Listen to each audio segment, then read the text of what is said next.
హరి ఓం. అందరికీ నమస్కారం అండి. Welcome to my channel. మనమందరం గుడికి వెళ్ళేటప్పుడు, అలాగే ఇంట్లో పూజ చేసి హారతి ఇచ్చేటప్పుడు గంట ఎందుకు మోగిస్తాము అనేది ఈ వీడియోలో తెలుసుకుందాం.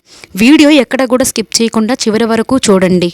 గంటను మోగించడం ద్వారా వెలువడే శబ్దం మంగళకరమైన ధ్వనిగా పరిగణించబడుతుంది. ఈ ధ్వని విశ్వమంతా భగవన్నామమైన ఓంకార నాదాన్ని ఉద్భవింపచేస్తుంది.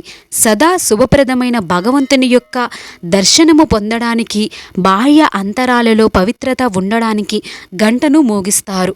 వైదిక క్రియ పరంగా హారతి ఇచ్చే సమయంలో కూడా గంటను మోగిస్తారు. ఇది కొన్ని సమయాలలో మంగళకరమైన శంఖారావంతో ఇతర సంగీత వాయిద్యాలతో కూడి ఉంటుంది.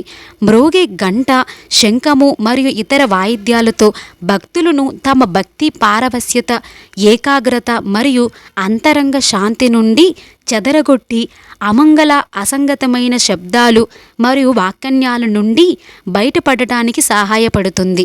ఈ గంట మ్రోగించడంలో అదనపు సంకేతము మనము చేసే నిత్య పూజ ఆరంభంలో ఇలా చెబుతూ గంటను వాయించాలి.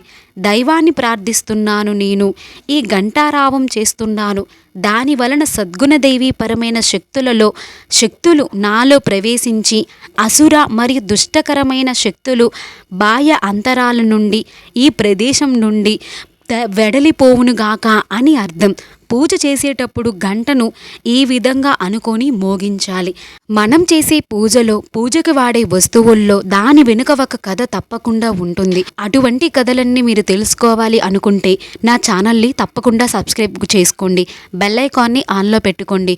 వీడియో నచ్చితే తప్పకుండా లైక్ చేయండి. ఇన్ఫర్మేషన్ అని అనిపిస్తేనే మీ ఫ్రెండ్స్ అండ్ ఫ్యామిలీకి షేర్ చేయండి. హరి ఓం. ధన్యవాదములు. నమః శివాయ.